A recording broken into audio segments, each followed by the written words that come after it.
بسم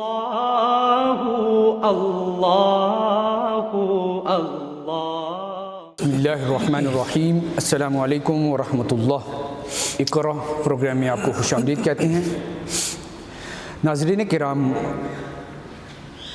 آج کے پروگرام کا جو ہمارا موضوع ہے وہ اگر ہم کہیں کہ شعبہ قرات کے وابستگان کے لیے ہے تو یہ بالکل غلط نہیں ہوگا، کیونکہ اگر ہم پاکستان میں رہ کے پاکستان کا جائزہ لیں تو ہماری تو ایک بہاری اکثریت جو حکومت کا سرکاری سروے ہے اس کے مطابق بھی 95% لوگ درست قرآن پاک نہیں پڑھتے، پڑھنا نہیں جانتے۔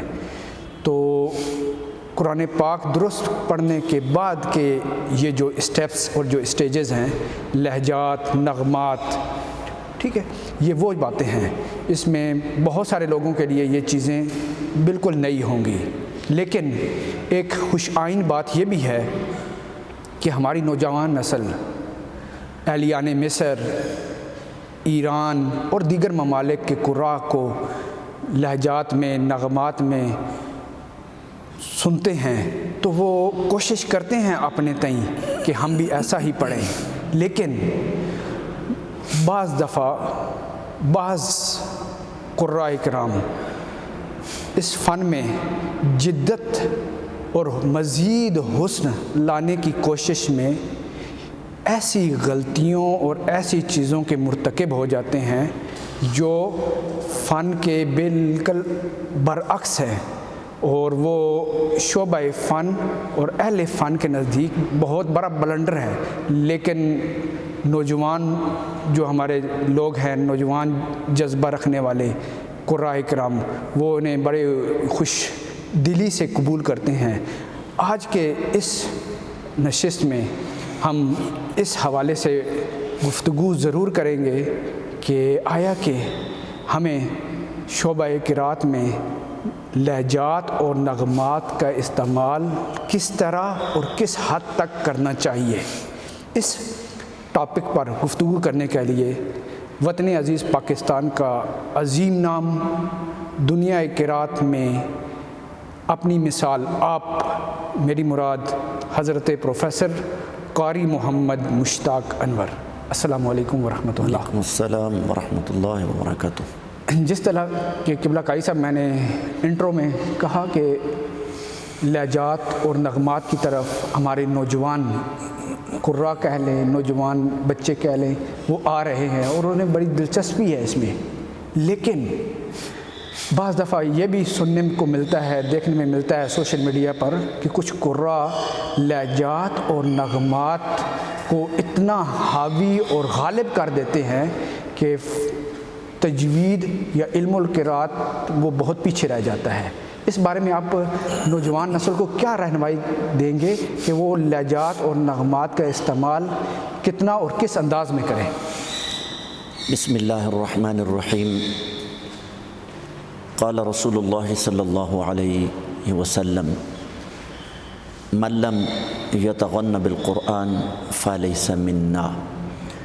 جناب نبی کریم صلی اللہ علیہ وآلہ وسلم نے نغمات کے ساتھ قرآن پاک کو پڑھنے کی ہدایت فرمائی، قرآن پاک کو تحسین کے ساتھ پڑھنے کی حکم عطا فرمایا، بلکہ زینوا القرآن باصواتکم، آپ نے یہ بھی فرمایا کہ اپنی آوازوں سے قرآن پاک کو زینت دو۔ یہ وحدہ لا شریک کا کلام ہے، اس سے محبت کرو۔ جب کہ یہ خوبصورت پڑھا جائے، جتنا خوبصورت پڑھا جائے، ارے بھائی دنیا کا دستور ہے کہ کسی شاعر کا کلام جب آپ پڑھو گے تو وہ آپ کی طرف متوجہ ہوگا۔ ایک حکمت اور مصلحت یہ بھی ہے کہ اللہ کے کلام کو نبی کریم صلی اللہ علیہ وسلم کے وضع کردہ ارشاد فرمودہ طریقوں کے مطابق جب ہم پڑھیں گے تو یقیناً اللہ تعالیٰ کی رحمت ہماری طرف متوجہ ہوگی۔ یہ تو ثابت ہو گیا کہ نغمات کے ساتھ قرآن پاک پڑھنا انتہائی ضروری ہے۔ بلکہ مختلف احادیث مصطفی صلی اللہ علیہ وسلم میں مختلف الفاظ وارد ہوئے ہیں۔ یہ بھی ہے کہ حسنوا القرآن باصواتکم، حسنوا، زینوا، کہ اس کو تحسین دو، اس کو مزین کرو، اس کو سجا کے پڑھو، اس کو بنا کے پڑھو، اس کو سنوار کو پڑھو، اس کو تجوید اور ترتیل کے اصولوں کے تحت بناؤ، پہلے سیکھو، پھر اس کو نغمات کے ساتھ سجاؤ، بناؤ۔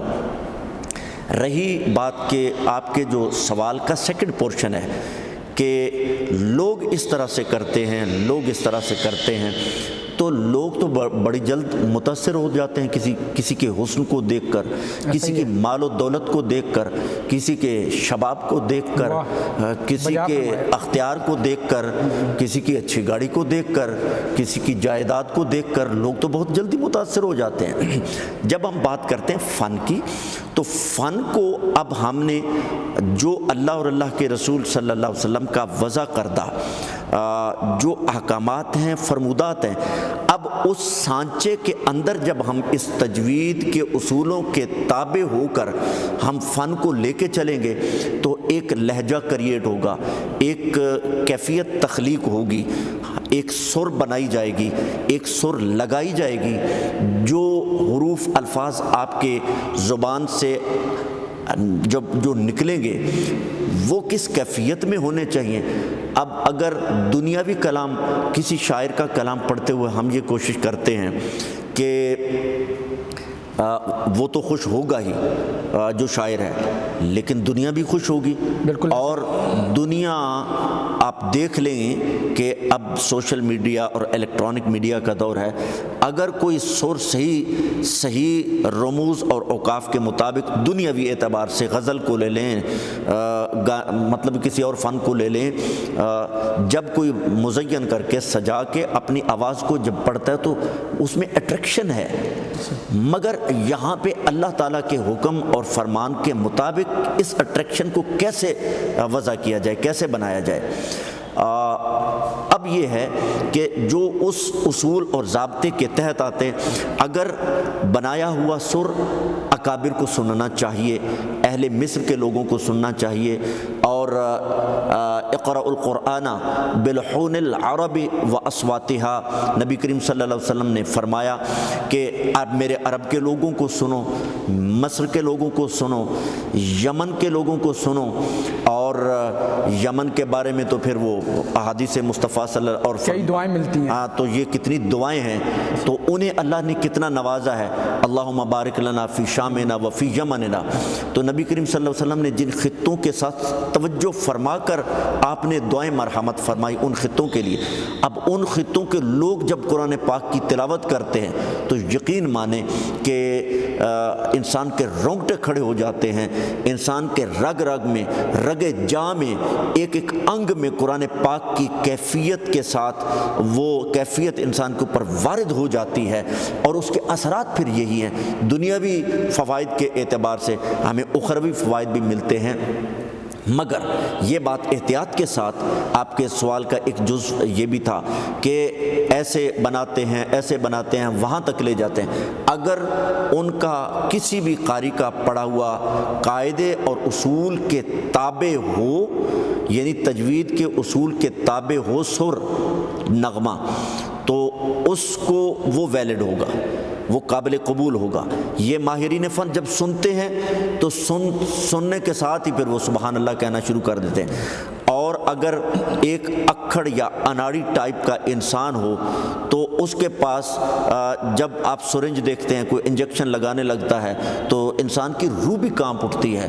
بالکل انسان کو احتیاط کرنی چاہیے، ان لہجات کو بنائے ایسے کہ اقرأ القرآن بلحون العرب واصواتها، میرے نبی پاک صلی اللہ علیہ وسلم کے دیس کے لوگوں کو دیکھا جائے کہ وہ کیسے پڑھتے ہیں، مدینہ منورہ کے لوگ کیسے پڑھتے ہیں، مکہ پاک کے لوگ کیسے پڑھتے ہیں، عرب کے لوگ کیسے پڑھتے ہیں، یمن کے لوگ کیسے پڑھتے ہیں، اور مصر کے لوگ کیسے پڑھتے ہیں۔ اور اہل ایران نے بہت اس میں ترقی کی ہے، ماشاءاللہ، بہت محنت کی ہے انہوں نے۔ اچھا، بعض دفعہ یہ بھی یعنی کہ سننے میں ملتا ہے اور پھر شائبہ ہوتا ہے کہ کچھ قرہ اپنی گلے کو اتنی حرکت دیتے ہیں، غیر ضروری کہہ لیں یا بے جا کہہ لیں، حرکت دیتے ہیں کہ وہ اس کا شائبہ دنیاوی کلاسیکل کی طرف جاتا ہے۔ کیا یہ بھی درست ہے قرآن پاک میں بے جا حرکت گلے کی، یعنی کہ ایک اٹریکشن لینے کے لیے، ایک توجہ حاصل کرنے کے اسے لیے؟ کہتے ہیں، جو آپ فرما رہے ہیں اسے کہتے ہیں ترقیص، اچھا، یعنی آواز کو، اپنی آواز کو گانے بجانے کی طرز کے اوپر گراریاں گھمانا یا آواز کو نچانا، یہ محدثین نے، مفسرین نے اس کی تشریح یہ کہ اس کو ترقیص کو کہتے آواز جو نچانا، آواز کو اس انداز میں ناچ گانے کی مشابہت پیدا کر دینا کہ لوگ اٹریکٹ ہوں، مگر لوگوں کی تو اٹریکشن آپ کر لیں گے، مگر اللہ تعالیٰ کے قواعد اور فرمودات قرآن مجید کے برعکس آپ چلے گئے۔ ایسا ہی ہے بالکل۔ اس کو اپنی آواز کو آپ کمائیں، آواز کو لمبا کریں، آواز کو سانس کے ساتھ مزین کریں، مگر تمام تر نغمات جتنے ہیں ان تمام تر نغمات کو تجوید کے اصولوں کے تابع بنائیں۔ اگر تجوید کے اصولوں سے آپ کا سر ٹکرا گیا، ناچ گانے کے مشابہ ہو گیا، تو نبی کریم صلی اللہ علیہ وآلہ وسلم نے فرمایا کہ جو کوئی ایسا کرے گا پھر ایسوں کے لیے وعید بھی ایسی، آپ نے سخت وعید ہے۔ آپ نے فرمایا کہ جو گانے اور بجانے کی طرز اور نوحہ کناں کی طرز پہ قرآن پاک کو پڑھے گا وہ اپنا ٹھکانہ جہنم میں کر لے۔ ایسا ہی ہے، تو وہی آیات اس کے کل قیامت کے دن اس کے منہ پر مار دی جائیں گی۔ جی مار دی جائیں گی۔ ایسا ہی ہے۔ تو سامعین، ہمارے ناظرین کو آج کون سی آیات آپ سنانے جا رہے ہیں؟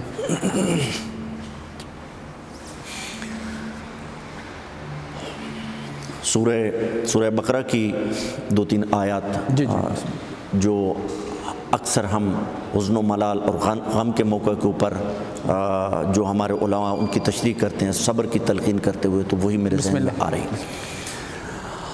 اعوذ باللہ من الشیطان الرجیم، اعوذ باللہ من الشیطان الرجیم، بسم اللہ الرحمن الرحیم، یا ایہا الذین آمنوا استعینوا بالصبر والصلاة۔ اللہ اللہ اللہ، ماشاء اللہ۔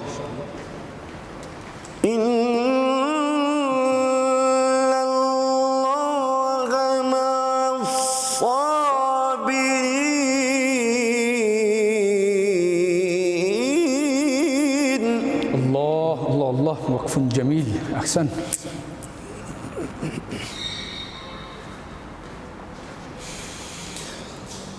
وَلَا تَقُولُوا لِمَن يُقْتَلُ فِي سَبِيلِ اللَّهِ أَمْوَاتٌ بَلْ أَحْيَاءٌ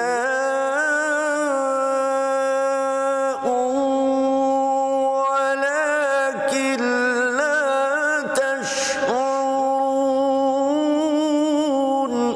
اللہ اللہ،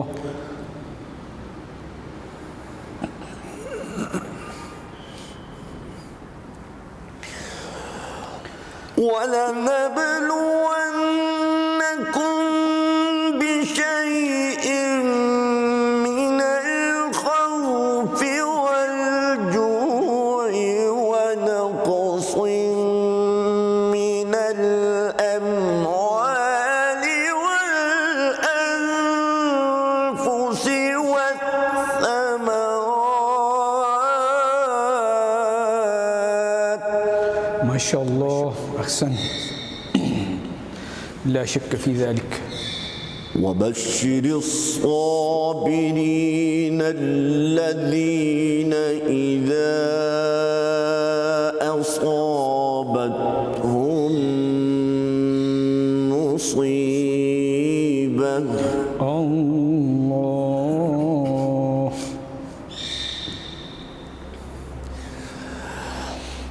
الذين إذا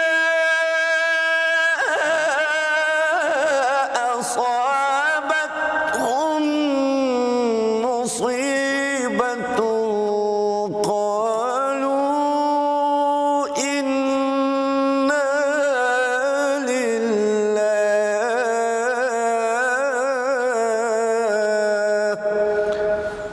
الله الله الله بشك. قالوا إنا لله وإنا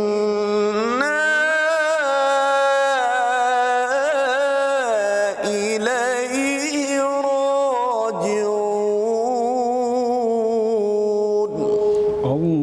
الله سبحان الله. أولئك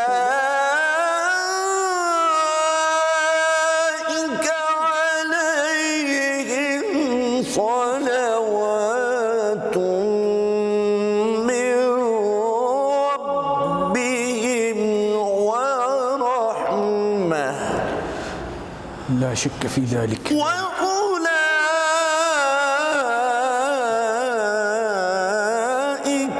هم المهتدون.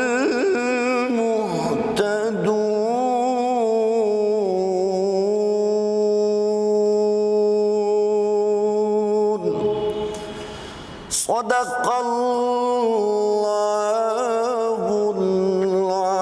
العظيم وبلغنا رسوله النبي الكريم. الله